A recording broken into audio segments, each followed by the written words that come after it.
안녕하십니까. 조선일보 경제부의 박사기자 방현철입니다.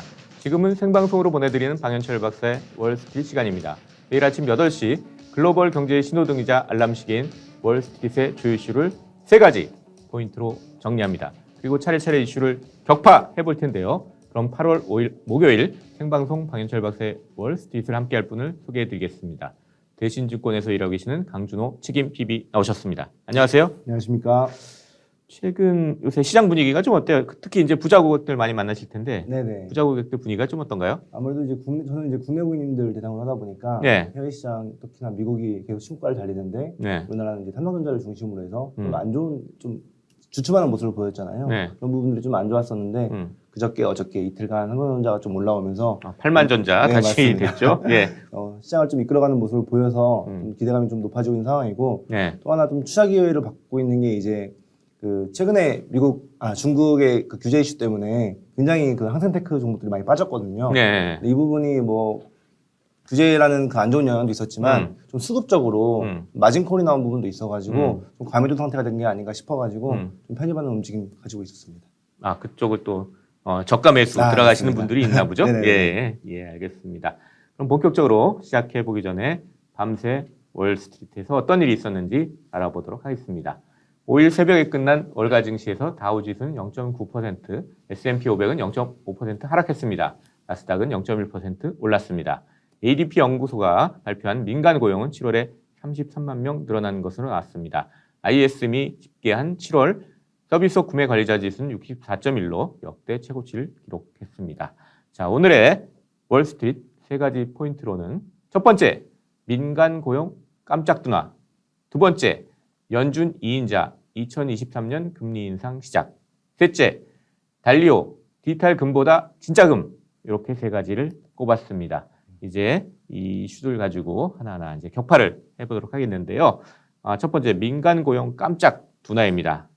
이 무슨 얘기냐면 처음 시작할 때 제가 말씀드렸듯이 ADP 연구소라고 해가지고 이제 민간 고용 숫자를 쭉 집계를 해서 발표를 해요. 근데 이제 7월 숫자를 요번에 냈는데 33만 명 아까 말씀드렸듯이 33만 명이 나왔어요. 근데 이건 이제 블룸버그가 이제 전망한 이제 월가 전망치 69만 명이 절반도 안 되는 깜짝 적어요.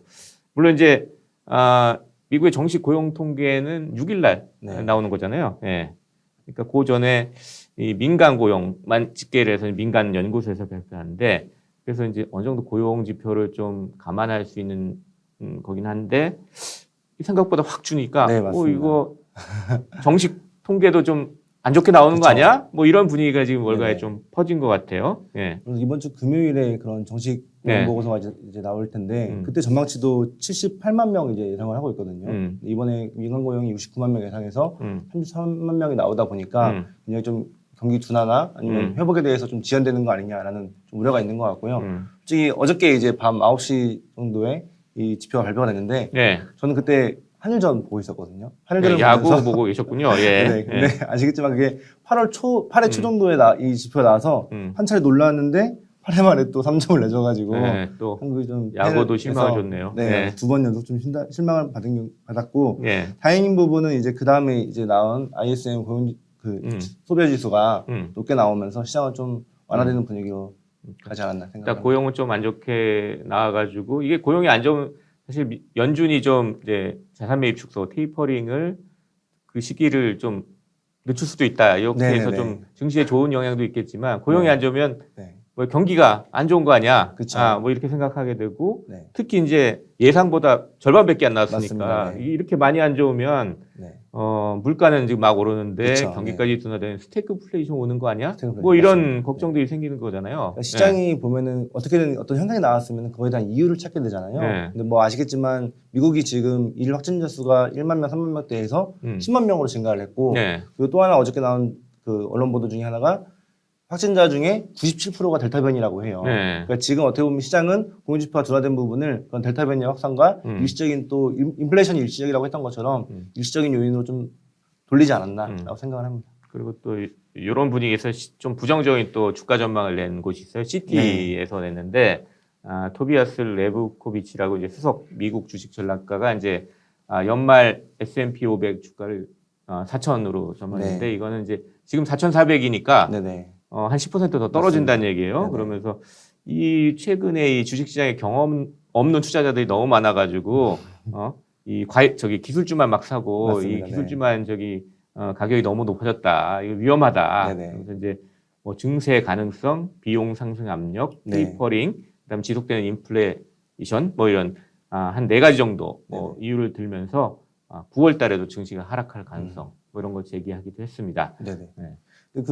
뭐 증시의 오래된 경험 중에 주가는 우려를 안고 상승한다라고 하잖아요. 네. 뭐 지금 시장이 딱 그걸 대변하는 것 같아요. 여러 우려들이 있죠. 말씀하신 것처럼 인플레이션 우려도 있고 또 유동성을 풀었다가 이제 테이퍼링 한다고 하고 또 금리도 바로 올린다고 하고 네. 이런 우려들이 다 있는데 코로나도 계속 다시 풀어나고 있고 그럼에도 불구하고 지금 올라가는 이유는 S&P 500이 지금 실적을 2분기 발표하고 있는데 네. 전체 88%가 어닝 서프라이즈가 나오고 예. 있고 기업 실적은 되게 좋게 예, 나와요. 맞습니다. 그리고 연말까지 보면은 S&P 500의 매출 증가율이 지금 18.2%라고 해요. 네. 과거에 2008년 서브프라임 이후에 회복됐던 시기가 17.2%였거든요. 그에 그것도 비해서 높네요. 높은 거니까 굉장히 예. 높은 성장을 지금 보이고 있는 거고 매출만 늘어나는 게 아니라 영업이익률도 13% 정도가 나오고 있거든요. 네. 네, 대기업들의 영업이익률이 한 7, 8%대라고 보면은 그것보다 거의 150% 정도 높게 나오고 있는 수준이니까 앞으로에 대한 경기가 또 이걸 보면 이 지표를 보면 좋게 볼 수도 있고 뭐 시티는 또 지수를 뭐 4,000포인트로 전망을 했지만 네. 뭐 JP 모건이나 골드만삭스는 4,700, 뭐 4,800으로 또 전망하기도 높게 전망한 하거든요. 데도 있죠. 네, 예, 맞습니다. 예. 네. 근데 이제 좀 전에 얘기했듯이 근데 이제 서비스업 심리지수도 네. 오늘 저기 발표가 됐는데 네네. 이게 좀 엇갈리게 나왔어요. 그러니까 네네. 이 ISM에서 나온 거는 상당히 좋게 나왔어요. 그러니까 네네. 64.1로 해가지고 역대 최고치 네, 맞습니다. 경신하는 이런 모습을 보였고, 근데 다른 시장 조사 기관인 이제 IHS 마켓 네. 여기서 집계하는 걸 보면 서비스업 PMI가 59.9로 해가지고 맞습니다. 전달보다는 떨어졌어요. 네네. 하나는 좋게 나오고 하나는 나쁘게 나오고 이러니까 좀 네네. 잘 해석하기 좀 어려운 것 같아요. 왜냐하면 이제 일단 미국의 서비스업은 이 미국 경제에서 한 77% 그러니까 상당히 중요한 부분이잖아요. 네네, 근데 맞습니다. 여기에 이제 심리 지표가 되게 중요한데 이게 좀 헷갈리게 나왔어요. 네네. 예. 그래, 이게 네네. 이런 차이가 나오는 게 뭐 아무래도 좀 두 지수가 좀 포괄하는 범위가 좀 달라가지고 맞습니다. 그리고 그렇겠죠. 이제 예. 뭐 많이 얘기 나왔지만 지금 공급 변동 현상으로 인해서 실제 이제 그 제조사가 느끼는 그 전망과 또 실제 소비자가 느끼는 전망이 좀 차이가 있거든요. 예. 그런 부분도 있고 그리고 말씀하신 것처럼 미국은 GDP의 67%가 네. 개인 소비가 차지하고 또 있거든요. 소비는 근데 또 개인 소비가 많죠. 맞습니다. 예, 근데 예. 개인 소비도 지금 보면은 소비 지출이 월간 단위로 12% 정도 상승을 했다고 해요. 그런 부분들을 감안하면 ISM 소비자 심리 지수가 좀 신뢰도가 좀 있지 않나 생각을 할 수 있을 것 같습니다. 아무래도 시장에서 ISM 쪽을 좀 많이 좀 보죠. 네, 그러니까 맞습니다. 그쪽 지수는 일단 역대 최고치에서 경신하는 것으로 네네. 나왔습니다. 자, 일단 근데 민간 고용이 깜짝 둔화해서 좀 월가 좀 큰 대형 지수들이 좀 충격을 받았어요. 네네. 그러니까 다우 지수가 0.9% 떨어지고 네. S&P 500도 0.5% 떨어지고 뭐 이런 맞습니다. 일이 있었습니다. 자, 이렇게 첫 번째 이슈인 민간 고용 깜짝 둔화 이 이슈를 가지고 얘기를 해봤습니다. 네. 두 번째로 한번 넘어가 보죠. 연준 2인자 2023년 금리 인상 시작 뭐 이런 이슈인데 뭐냐 하면 이제 미 연준의 이제 1인자라 그러면 제롬 파월 의장 아니겠어요? 근데 2인자 네. 그러면 이제 부의장 네네. 리차드 클라리다 연준 부의장이 계시는데 이분이 이제 그 피터슨 국제연구소라고 이제 그 경제 연구소에서 네. 개최하는 행사에서 이제 좀 얘기를 한 겁니다. 이분이 이제 얘기한 게 일단 전제를 좀 깐 게 제롬 파월 이제 의장이 밝혔듯이 연준이 금리 인상을 고려하기까지는 아직 좀 길이 멀다. 뭐 네, 이런 맞습니다. 전제를 깔면서도 인플레이션하고 실업 전망이 앞서 이제 연준이 제시한 대로 이제 나온다는 게 분명해지면 네네. 금리 인상을 위한 위에 필요한 조건이 2020년 말에 달성될 것으로 보인다. 2020년 말에 달성되면 2023년에는 금리를 올린다는 얘기죠. 맞습니다. 네. 이 얘기를 해가지고 시장이 좀 또 충격을 받았어요. 네네. 예. 맞습니다. 그 좀 뭐 좀 지금 보셨다고 그랬죠? 고용 지표가 예. 안 좋게 나오면서 그러니까 이게 시장을 지금 되게 얼마나 민감하게 시장이 움직이고 있냐면 예. 어저께 하루 그러니까 오늘 새벽이죠. 하루 사이에 금리 움직임을 보시면 돼요. 예. 그 ISM 지수가 나왔을 때는 금리가 1.17까지 빠졌습니다. 1.134까지 빠졌고요. 경기가 안 좋다는 예, 그러니까 맞습니다. 예. 그런 그러고 걸 해석했죠. 맞습니다. 예. 그러고 나서 다시 제임스 홀라드 리차드 클라리다 네. 부회장이 그런 금리 인상에 대한 언급을 하고 또 소비자 지수가 또 좋게 나오다 보니까 그 금리가 전중에 또 1.21까지 올라갔거든요. 그리고 이제 시장이 좀 안정화가 되면서 1.17로 마무리가 됐는데 결국 시장은 결국엔 두 가지를 보는 것 같아요. 하나는 안 좋아지면 금리가 떨어지고 또 좋아지면 금리가 올라가는데 그래서 이거 되게 신기하지 않으세요? 불과 우리가 2달 전까지만 해도 금리가 1.5였는데 1.7까지 올라간다고 하니까 네. 주가가 막 빠졌거든요. 네. 너무 인플레이션 많이 난다. 지금은 또 금리가 떨어지면 너무 경기가 둔화된다라고 해서 시장이 좀 놀라고 있거든요. 네. 어떻게 보면 지금은 또 클라리다 부의장이 금리를 올린다고 하는 발언을 하면서 신금리가 올라오니까 또 나스닥은 또 반등이 나오는 모습을 보여줬기 때문에 시장은 굉장히 예민하게 지금 반응을 하고 있고 그리고 지금 이런 어떻게 보면 연준의 그 발언들이 파월 의장도 그렇고 클라리다 부의장도 그렇고 다 일관되거든요. 그래서 어떻게 보면 시장에 되게 좀 신뢰를 주고 있고 또 네. 일관된 정책으로 좀 유지하고 있다는 부분이 투자자 입장에서는 좀 흔들리지 않는 지표가 되는 것 같습니다. 그러니까 좀 클라리다 부의장이 얘기한 게 처음 들 때는 약간 깜짝 발언 같기도 맞습니다. 한데 왜냐하면 2023년 금리 인상한다 그러니까 그동안 금리 인상 얘기 없었는데 왜 갑자기 금리 그렇죠. 인상하지? 얘기하지? 뭐 이렇게 생각할 수 있지만 저희가 전망하기엔 이제 금리 네. 인상은 테이퍼링이 더 앞서서 일어날 거라고 생각하기 때문에 네. 금리 인상을 2023년에 한다는 건 2022년 중에 테이퍼링이 시작된다는 얘기로 또 해석될 수 있거든요.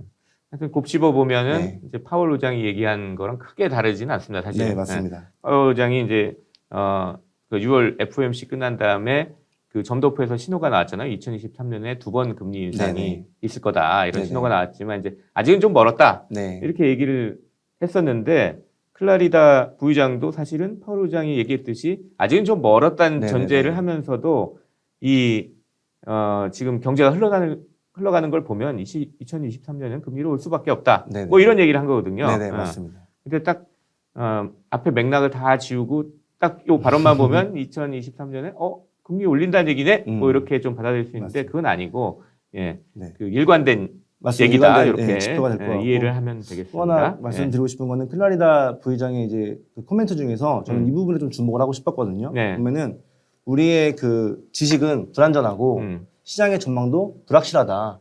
그렇기 때문에 우리는 그 연준은 우리 연준 위원들은 전망하는 게 아니라 결과를 보고 판단을 하겠다. 네. 그것이 옳다라고 이렇게 말씀을 했거든요. 네. 그 말은 이제 앞서서 그 크리스토퍼 월러 이사가 한 것처럼 7월 8월 고용지표가 뭐 80만 명 이상이 넘으면 테이퍼링을 할수 하겠다라고 있다, 했던 그렇죠? 것처럼 고용지표를 계속 주시하겠다는 거고 이 인플레이션이나 고용지표가 어떻게 될 거라고 전망하는 게 아니라 숫자가 나오고 나서 대응을 하겠다는 거기 때문에 저희가 뭐 앞서서 걱정할 필요는 없지 않을까. 네. 기존에 원래 이 연준의 태도는 선제적인 맞습니다. 네. 행동을 한다 그래가지고 항상 선제적으로 금리 인상을 하고 네, 뭐 맞습니다. 선제적으로 해왔는데 이제 네. 코로나 이후에는 사실 정책을 바꿨어요. 네, 여러 번 맞습니다. 얘기를 했는데 일반 투자자들이 잘 이해를 못하시는 부분이 있는데 이제 연준은 다 지표가 나오는 거 보고 확실해진 다음에 움직인다. 맞습니다. 이렇게 계속 얘기를 하고 있는 거거든요. 네네네, 맞습니다. 네. 그렇게 이해를 하면 되겠고 방금 말씀하실 때 테이퍼링 이슈가 하나 있는데 클라리다 부의장은 이제 테이퍼링 시기에 대해서는 얘기하지 않았습니다. 네. 대신에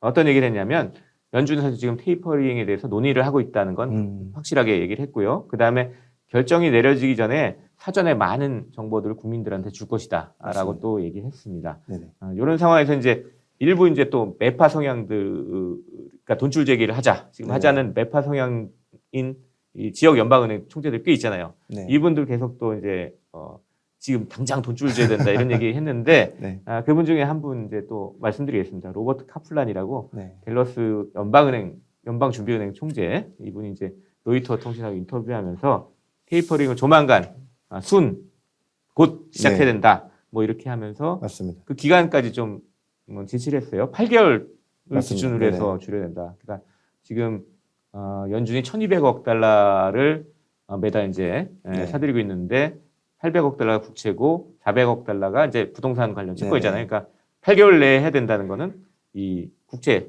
800억 달러 기준으로 해가지고 거의 같이 네. 저 부동산 관련 채권도 넣어가지고 줄여야 된다. 맞습니다. 이렇게 얘기를 했고 물론 좀 더 길거나 짧을 수는 있겠지만 네네. 8개월 정도는 해야 된다. 이렇게 얘기를 했어요. 시점은 다 비슷한 것 같아요. 어저께 제임스 블러드 이제 센트 루이스 연방원 그분도 약간 매파 성향이죠. 네, 맞습니다. 워싱턴 포스트랑 인터뷰하는 거에 네. 이렇게 얘기했거든요.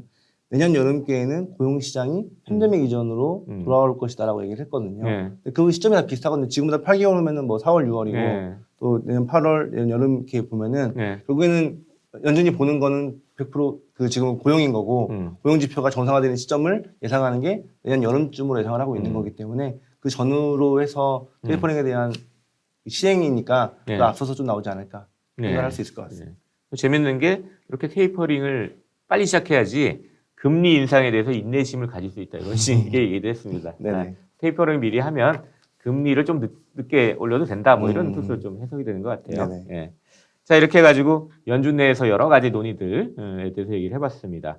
두 번째 이슈인 연준 2인자 2023년 금리 인상 시작 이 이슈를 가지고 쭉 얘기를 해봤습니다. 네네.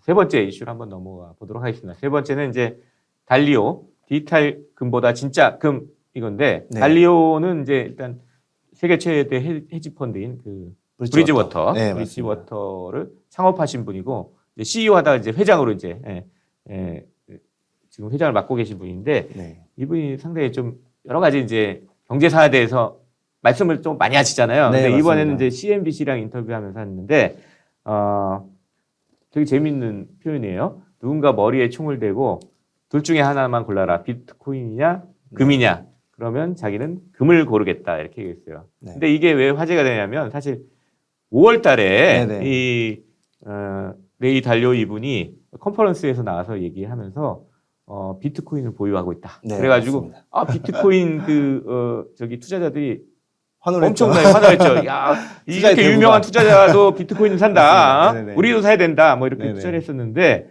심지어 그때는 뭐 인플레이션 대비하기 위해서 미 국채보다 비트코인 사야 된다. 뭐 이런 맞다. 얘기도 맞습니다. 했었는데 네. 지금 와서 갑자기 비트코인보다는 금이 더 좋은데요? 뭐 이렇게 얘기를 하니까 약간 네네. 태도가 완전히 바뀐 거잖아요. 네네, 맞습니다. 예.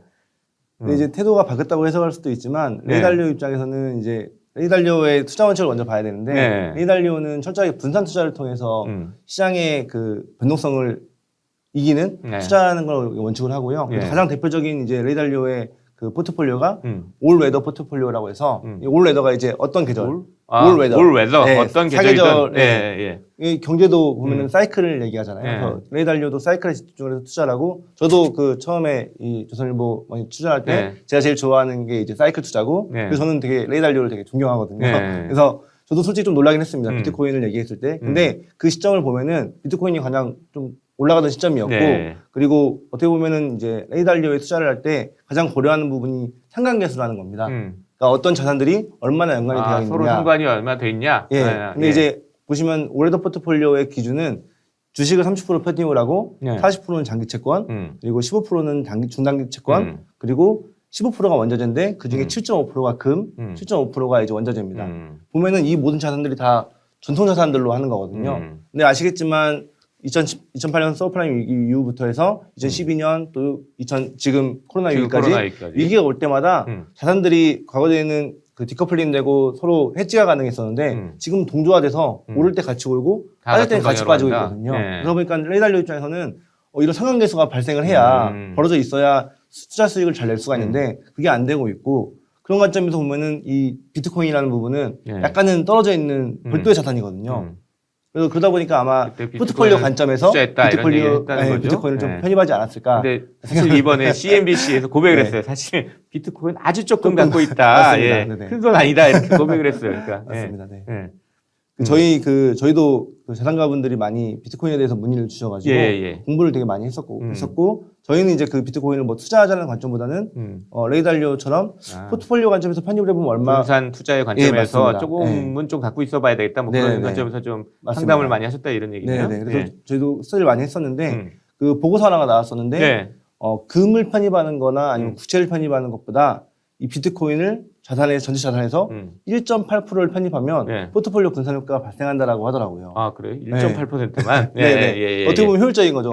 금은 7.5%, 채권은 20%를 편입을 해야 되는데 비트코인은 1.8%만으로도 분산 효과가 발생을 하는 거니까 그런 관점에서 좀 접근하지 않았을까 생각을 해볼 수 있을 것 같습니다. 실제로 근데 이제 달리오가 이제 뭐 걱정하는 게 뭐 어떤 거냐면 일단 가격 변동성이 너무 크다, 비트코인은. 맞습니다. 그리고 이 각국 정부가 비트코인을 불법으로 간주하게 될 가능성이 크다고 이제 보기 때문에 이제 그런 두 가지 큰 이유 때문에 이제 비트코인에 대해서 약간 주저하는 그런 얘기를 한 것 같아요. 올 들어 이제 금 가격 한번 국제 금 가격 보면은 한 온스당 1,800달러 고선에서 위아래로 이렇게 움직이는 네네, 모습을 맞습니다. 보였는데 비트코인 가격 보면 아시겠지만 4월 중순에 63,000달러가 4,000 뭐 이렇게까지 올라갔다 지금 39,000 뭐 이렇게 맞습니다. 네. 떨어 거의 뭐 절반 가까이 떨어져 있으니까 네네. 이게 너무 변동성이 크다고 보는 거죠. 그러니까 아무래도 맞습니다. 변동성이 큰 자산은 좀 맞습니다. 꺼리게 되는 것 같아요. 예. 그러니까 보면은 이제 주제도 뭐 디지털 금이랑 진짜 금 이렇게 말씀하셨는데 네. 원래 레이 달리오는 이제 포트폴리오에서 금을 편입하는 걸 되게 선호하는 입장이었고 뭐 그걸 가지고 워렌 버핏이랑 설전도 네. 벌였었잖아요. 금을 뭐 7.5%나 넣는다는 거 상당히 다른 분들에 비해서는 네, 많이 넣는 맞습니다. 거예요. 네네. 예. 근데 이 부분이 보면은 계속 그 레이 달리오는 현금은 트래시다. 현금은 가치는 계속 떨어질 거다. 쓰레기다 현금은. 예, 예. 네, 그렇게 그런 관점에서 이제 자산들을 편입하는데 네. 그걸 해지하기 위해서 원자재를 편입해야 되고 그 중에 금을 좀 많이 편입해야 된다는 건데 네. 결국에 보면은 이걸 그 현금의 가치가 떨어진다는 건 인플레이션이 발생한다는 거거든요. 네. 그래서 결국에는 금을 인플레이션의 해지 수단으로 보는 거고 보면은 저희가 비트코인을 바라보는 입장과 금을 바라보는 입장을 보면 둘 다 현금의 가치가 떨어질 때 가치가 올라가는 건 맞거든요. 예. 그러다 보니까 인플레이션 해지로 같이 볼 수도 있지만 금의 속성 중에 하나는 또 위험 자산의 해지 기능이 있습니다. 네. 근데 비트코인은 또 위험자산 위험 같이 자산인 거죠. 움직이는 네, 그런 맞습니다. 경향이 있죠. 네네. 예. 그러다 보니까 이제 레이 달리오도